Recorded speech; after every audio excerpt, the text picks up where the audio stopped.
নমস্কার শ্রোতা বন্ধুরা, আবার এসে গেছি আমার গল্পের ঝাঁপি নিয়ে হারানো ডায়েরির কিছু অংশ শোনাতে।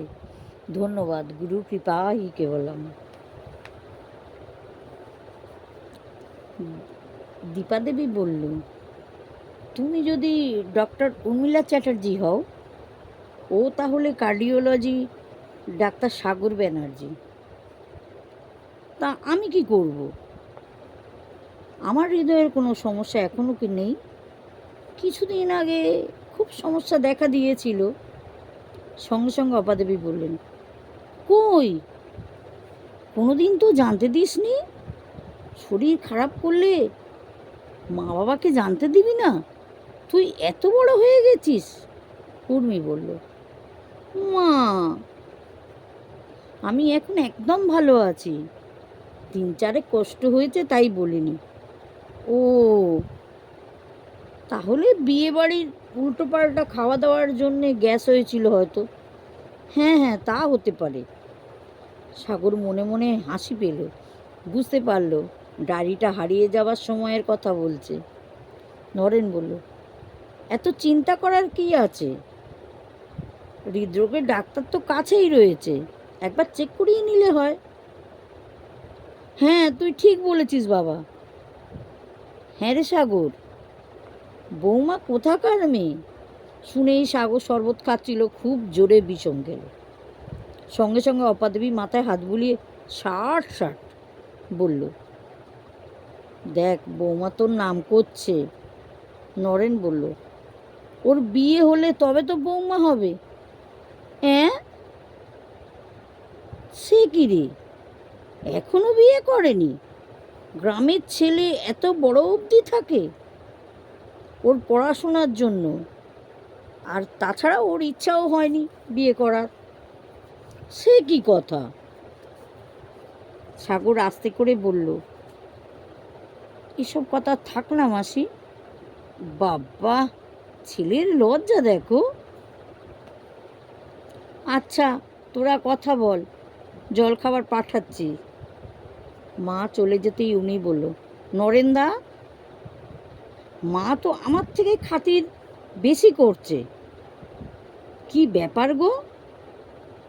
কি করে বলবো বলো, ঢুকতেই তো কান টেনে ছিঁড়ে দিচ্ছিল, আবার এখন মাথায় হাত বুলিয়ে দিল, ষাট ষাট করলো। আমি ঠিক ব্যাপারটা বুঝতে পারছি না। উনি বলল, আমি চিন্তায় চিন্তায় বুকের যন্ত্রণা ধরিয়ে ফেললাম। সঙ্গে সঙ্গে সাগর উত্তর দিল, তার জন্যে আমি তো আছি, ওই জন্যেই তো বুকের ডাক্তার হলাম। খুব হয়েছে, আমি মরছি আমার জ্বালায়। আর জ্বালা যন্ত্রণা কিছুই থাকতে দেব না। দুজনে দুজনের দিকে তাকালো, দুজনে দুজনের চোখের মধ্যেই হারালো সেই 12 বছর আগের কিশোরী, আজ পূর্ণ যুবতী।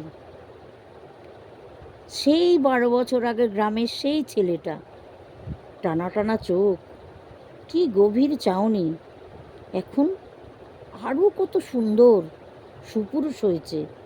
হালকা রং, চাপ দাড়ি। সত্যি কি এ আমার হবে?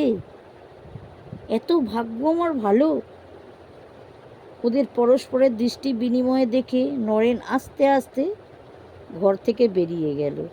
ওরা কিছু টেরও পেল না। শর্মির হাতে জলখাবারের থালা দেখে নরেন বলল, দাও দাও, আমি নিয়ে যাচ্ছি। কেন? তুমি নেবে কেন?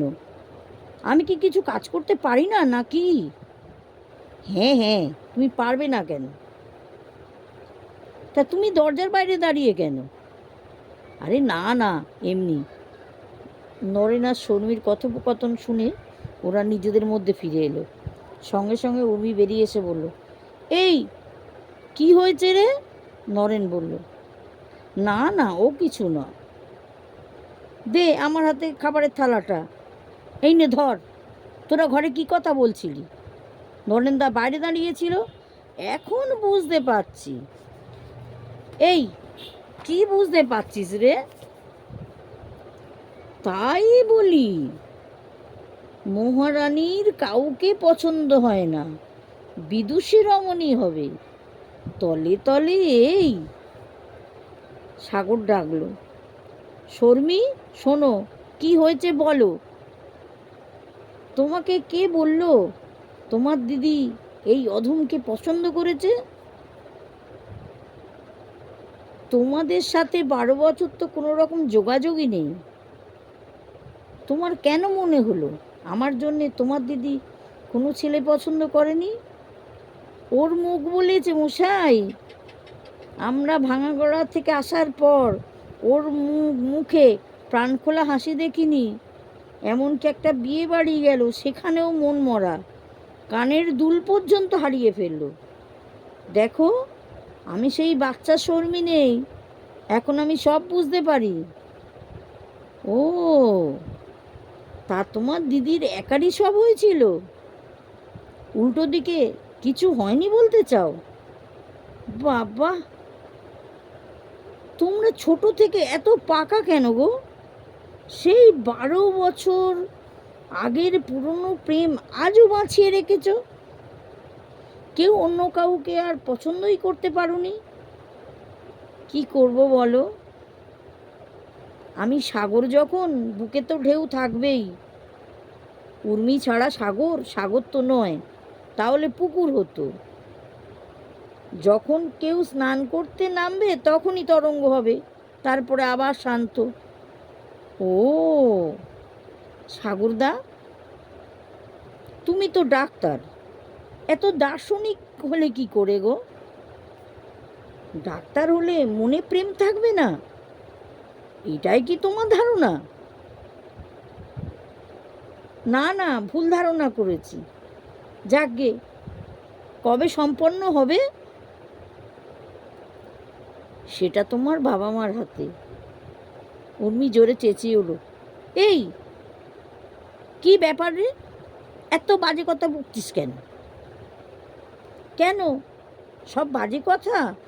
আমি বাচ্চা মেয়ে, আমি কি কিছু বুঝতে পারি না?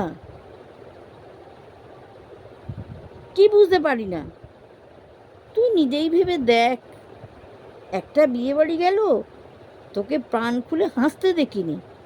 আর সাগরদাকে দেখার পর থেকে তোর লুকটা পুরো বদলে গেছে। সাগর আর চোখে উর্মির দিকে তাকিয়ে দেখল। এতক্ষণে নরেন মুখ খুলল, বলল, শর্মী, সবই বুঝতেই পারছো যখন, তাহলে আমরাই একটা ব্যবস্থা করি ওদের একসাথে থাকার। আমাকে কি করতে হবে? তোমার মাকে জানাতে হবে। ঠিক আছে, দেখছি, যদি শ্রীরামের সেতু বাঁধে কাঠবেড়ালির কাজটা করতে পারি। সাগর মুখ টিপে হাসল, বলল, তোমার পছন্দ হয়েছে আমাকে জামাইবাবু হিসেবে? না হওয়ার কি আছে, এমন হ্যান্ডসাম ছেলে কার পছন্দ হবে না? না না, কারোর পছন্দের কথা বলিনি। ঠিক আছে ঠিক আছে, অত দর তোমাকে আর বাড়াতে হবে না। দেখেছ শর্মী, তোমার দিদি কিভাবে আমাকে বলল। আমি দেখে শুনে কি আর করব বলো, তোমাদের ব্যাপার, তোমরাই বোঝো। বাবা, দুই বোনই সমান। শর্মী বলল, আমরা দুজনে এক মায়ের পেটের বোন, সমান তো হবই। এখনো সময় আছে, ভেবে চিন্তে সিদ্ধান্ত নিও।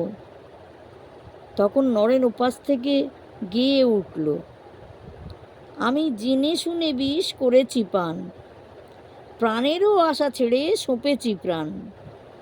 উর্মি বলল, নরেনদা, তোমার বন্ধুর এই তাহলে মনোভাব? সাগর বলল, আমি হাত জোড় করছি, আমি তোমার প্রেমে হব সবার কলঙ্ক ভাগী। শুনে ওরা তিনজনে জোরে জোরে হাততালি দিল। এমন সময় অনিমা দেবী ঘরে ঢুকে বলল, কি রে, কখন বেরোবো? এখান থেকে 3টে নাগাদ বেরোলে লাস্ট লঞ্চটা পেয়ে যাব। তাহলে তাড়াতাড়ি গুছিয়ে ফেলি। হ্যাঁ মা নাও। উনির মনটা একদম খারাপ হয়ে গেল, কিন্তু বুঝতে দিল না। কিন্তু সাগরের চোখ এড়ালো না। কিন্তু এই মুহূর্তটা কি বলবে, বলার তো কিছু নেই। নমস্কার, আজ এই পর্যন্ত। যদি গল্পটি ভালো লাগে বেল আইকনটি ক্লিক করে দেবেন, লাইক করে দেবেন, সাবস্ক্রাইব করবেন। ধন্যবাদ।